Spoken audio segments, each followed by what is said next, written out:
Assalamualaikum Dunsana. Apa kabar Dunsana kasadonya?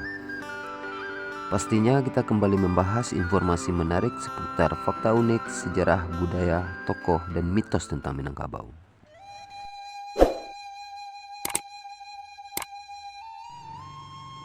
Indonesia merdeka bukan tujuan akhir kita. Indonesia merdeka hanya syarat untuk mencapai kebahagiaan dan kemakmuran rakyat. Perjuanganku melawan penjajah lebih mudah, tidak seperti kalian nanti. Perjuangan kalian akan lebih berat karena melawan bangsa sendiri. Itulah beberapa kutipan motivasi dari sang pahlawan nasional yang akrab dengan sapaan Bung Hatta. Pada kesempatan ini kita coba membahas lebih dalam kisah hidup dan perjuangan beliau untuk bangsa ini hingga akhir hayat beliau. Tapi sebelum kita lanjut pembahasan ini, untuk dunsanak-dunsanak kami dan para penonton setia Anak Mandeh Channel, kami harap menyimak video atau informasi dari kami sampai selesai, agar tidak ada kesalahpahaman informasi dari konten kami.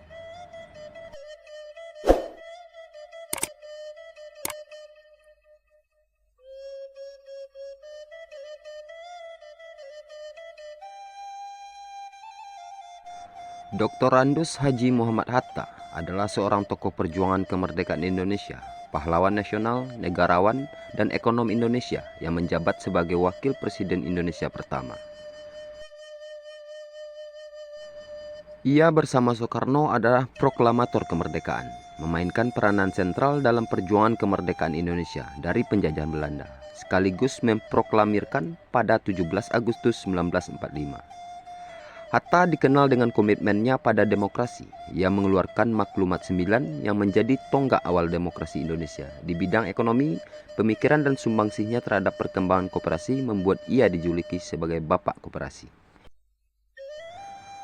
Hatta meninggal pada tahun 1980 dan jenazahnya dimakamkan di TPU Tanah Kusir, Jakarta. Pemerintah Indonesia menetapkannya sebagai salah seorang pahlawan proklamator kemerdekaan pada tanggal 23 Oktober 1986 melalui Kepres 081-TK-1986.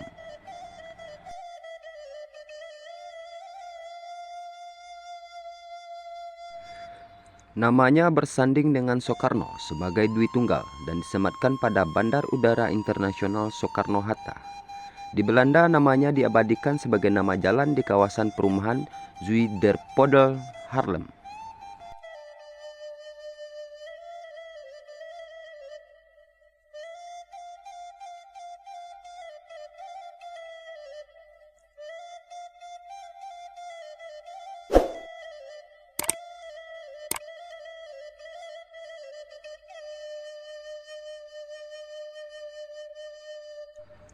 Muhammad Hatta lahir dari pasangan Muhammad Jamil dan Siti Saleha yang berasal dari Minangkabau.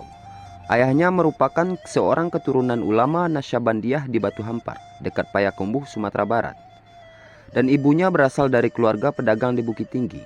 Ia lahir dengan nama Muhammad Athar pada tanggal 12 Agustus 1902. Namanya Athar berasal dari bahasa Arab yang berarti harum. Athar lahir sebagai anak kedua setelah Rafi'ah yang lahir pada tahun 1900. Sejak kecil ia telah dididik dan dibesarkan dalam lingkungan keluarga yang sangat taat melaksanakan agama Islam. Kakeknya dari pihak ayah, Abdurrahman Batu Hampar, dikenal sebagai ulama pendiri Surau Batu Hampar, sedikit dari surau yang bertahan pasca Perang Padri. Sementara itu ibunya berasal dari keturunan pedagang. Beberapa orang mamaknya adalah pengusaha besar di Jakarta. Ayahnya meninggal pada saat ia berumur 7 bulan. Setelah kematian ayahnya, ibunya menikah dengan Agus Hajining, seorang pedagang dari Palembang. Hajining sering berhubungan dengan Ilyas Bagindu Marah, kakeknya dari pihak ibu. Perkawinan Siti Saleha dengan Hajining melahirkan 4 orang anak, yang semuanya adalah perempuan.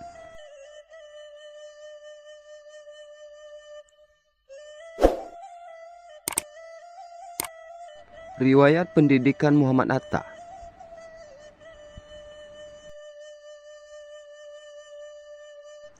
Muhammad Hatta pertama kali mengenyam pendidikan formal di sekolah swasta.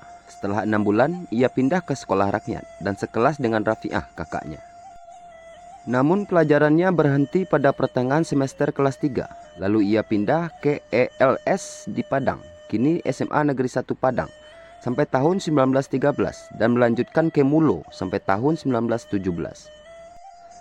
Di luar pendidikan formal, ia pernah belajar agama kepada Muhammad Jamil Jambe, Abdullah Ahmad, dan beberapa ulama lainnya.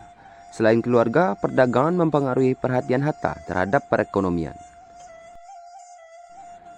Di Padang, ia mengenal pedagang-pedagang yang masuk anggota Serikat Usaha dan aktif dalam Jong Sumatera Nenbon sebagai bendahara.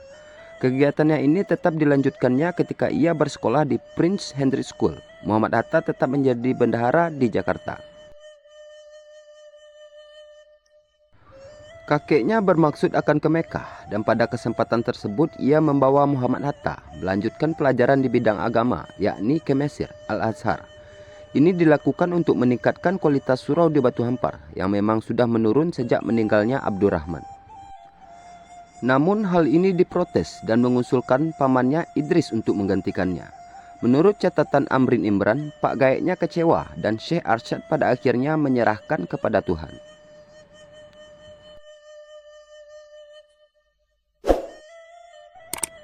Keluarga Muhammad Hatta. Pada tanggal 18 November 1945, Hatta menikah dengan Rahmi Hatta dan 3 hari setelah menikah mereka pindah ke Yogyakarta dan menetap di sana. Mereka dikaruniai 3 orang anak perempuan yang bernama Mutia Farida Hatta, Gemala Rabiah Hatta, dan Halida Nuriyah Hatta.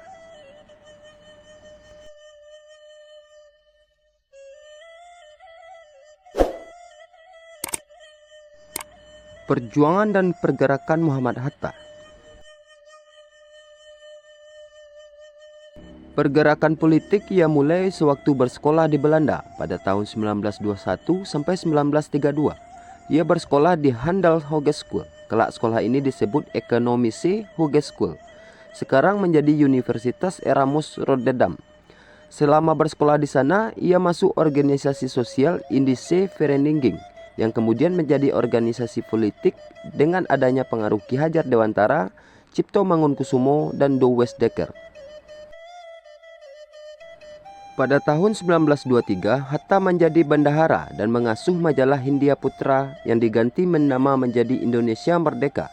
Pada tahun 1924, organisasi ini berubah nama menjadi Indische Vereniging, Perhimpunan Indonesia atau PI. Pada tahun 1926, ia menjadi pimpinan Perhimpunan Indonesia. Sebagai akibatnya, ia terlambat menyelesaikan studi. Di bawah kepemimpinannya, PI mendapatkan perubahan. Perhimpunan ini lebih banyak memperhatikan perkembangan pergerakan di Indonesia dengan memberikan banyak komentar dan banyak ulasan di media massa di Indonesia. Setahun kemudian, ia seharusnya sudah berhenti dari jabatan ketua, namun ia dipilih kembali hingga tahun 1930. Pada Desember 1926, Samaun dari PKI datang kepada Hatta untuk menawarkan pimpinan pergerakan nasional secara umum kepada PI. Selain itu, dia dan Samaun membuat suatu perjanjian bernama Konvensi Samaun-Hatta. Inilah yang dijadikan alasan pemerintah Belanda ingin menangkap Hatta. Waktu itu, Hatta belum menyetujui paham komunis. Stalin membatalkan keinginan Samaun, sehingga hubungan Hatta dengan komunisme mulai memburuk. Sikap Hatta ini ditentang oleh anggota PI yang sudah dikuasai oleh komunis. Pada tahun 1927, ia mengikuti sidang Liga Menentang Imperialisme, Penindasan Kolonial dan untuk Kemerdekaan Nasional di Frankfurt. Dalam sidang ini, pihak komunis dalam utusan dari Rusia tampak ingin menguasai sidang ini, sehingga Hatta tidak bisa percaya terhadap komunis. Pada waktu itu, majalah PI, Indonesia Merdeka, masuk dengan mudah ke Indonesia lewat penyeludupan, karena banyak penggeledahan oleh pihak kepolisian terhadap kaum penggerakan yang dicurigai. Pada tanggal 25 September 1927, Hatta bersama Ali Sastro Amejoyo, Nazir Datuk Pamuncak, dan Abdul Majid Joyo Diningrat ditangkap oleh penguasa Belanda atas tuduhan mengikuti partai terlarang yang dikait-kaitkan dengan Samaun, terlibat pemberontakan di Indonesia yang dilakukan PKI pada tahun 1926 sampai 1927 dan menghasut Opruing supaya menentang kerajaan Belanda. Muhammad Hatta sendiri dihukum 3 tahun penjara. Mereka semua dipenjara di Rotterdam. Dia juga dituduh akan melarikan diri, sehingga dia yang sedang memperkenalkan Indonesia ke kota-kota di Eropa sengaja pulang lebih cepat begitu berita ini tersebar. Semua tuduhan tersebut ia tolak dalam pidatonya, Indonesia Merdeka. Pada sidang kedua tanggal 22 Maret 1928, pidato ini sampai ke Indonesia dengan cara penyeludupan. Ia juga dibela 3 orang pengacara Belanda yang salah satunya berasal dari parlemen. Yang dari parlemen bernama J.E.W. Dui. Tokoh ini memang bersimpati kepadanya. Setelah ditahan beberapa bulan, mereka berempat dibebaskan dari tuduhan karena tuduhan tidak bisa dibuktikan. Sampai pada tahun 1931, Muhammad Hatta mundur dari kedudukannya sebagai ketua karena hendak mengikuti ujian sarjana, sehingga ia berhenti dari PI. Namun demikian ia akan tetap membantu PI. Akibatnya PI jatuh ke tangan komunis dan mendapat arahan dari Partai Komunis Belanda dan juga dari Moskow.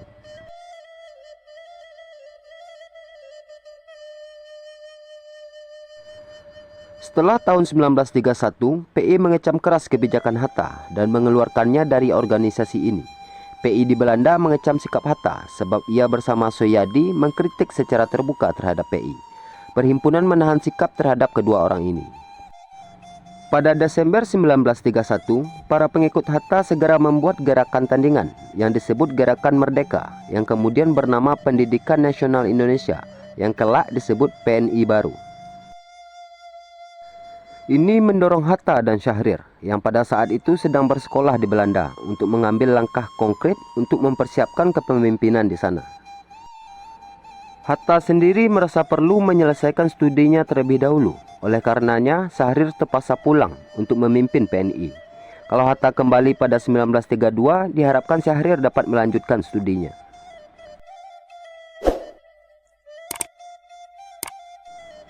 Masa pengasingan 1932 sampai 1941.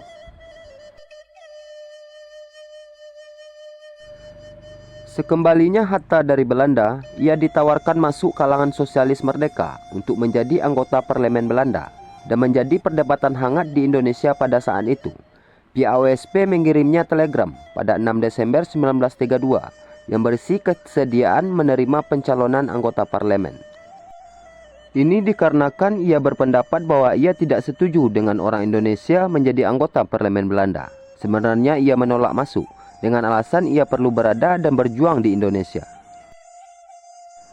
Namun pemberitaan di Indonesia mengatakan bahwa Hatta menerima kedudukan tersebut, sehingga Soekarno menuduhnya tidak konsisten dalam menjalankan sistem non-kooperatif.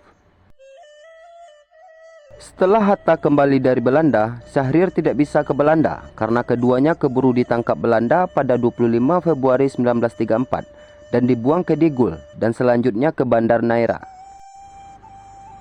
Baik di Digul maupun di Bandar Naira, ia menulis di koran-koran Jakarta dan ada juga untuk majalah-majalah di Medan. Artikelnya tidak terlalu politis, namun bersifat lebih menganalisis dan mendidik pembaca. Ia juga banyak membahas pertarungan kekuasaan di Pasifik. Semasa diasingkan di Digul, ia membawa semua buku-bukunya ke tempat pengasingannya. Di sana ia mengatur waktunya sehari-hari. Pada saat hendak membaca, ia tak mau diganggu, sehingga banyak beberapa kawannya menganggapnya sombong. Di Digul selain bercocok tanam, ia juga membuat kursus kepada para tahanan. Di antara tahanan tersebut, ada beberapa orang yang ibadah sholat dan puasanya teratur, baik dari Minangkabau maupun Banten. Tapi mereka ditangkap karena pada umumnya terlibat pemberontakan komunis. Pada masa itu, ia menulis surat untuk iparnya untuk dikirimi alat-alat pertukangan seperti paku dan gergaji. Selain itu, dia juga menceritakan nasib orang-orang buangan dalam surat itu. Kemudian, ipar Hatta mengirim surat itu ke koran Pemandangan di Jakarta dan segera surat itu dimuat. Surat itu dibaca Menteri Jajahan pada saat itu, Coolidge. Coolidge mengecam pemerintahan dan segera mengirim Residen Ambon untuk menemui Hatta di Digul. Maka uang diberikan untuknya. Hatta menolak dan ia juga meminta supaya kalau mau ditambah, diberikan juga kepada pemimpin lain yang hidup dalam pembuangan. Hatta juga pernah menerima tawaran Kiai Haji Mas Mansur untuk ke Makassar. Dia menolak dengan alasan kalaupun dirinya ke Makassar, dia masih berstatus tahanan juga. Waktu itu sudah ada Cipto Mangunkusumo dan Iwa Kusuma Sumantri. Mereka semua sudah saling mengenal. Pada tahun 1941, Muhammad Hatta menulis artikel di koran Pemandangan yang isinya supaya rakyat Indonesia jangan memihak kepada baik pihak Barat maupun pihak fasisme Jepang. Kelak pada zaman Jepang, tulisan Hatta dijadikan bahan penguasa Jepang untuk tidak percaya Hatta selama Perang Pasifik. Yang mana kelak tulisan Hatta dibaca Murase, seorang wakil kepala Kumpeitei Dinas Intelijen, dan menyarankan Hatta agar mengikuti Nippon Seishin di Tokyo pada November 1943.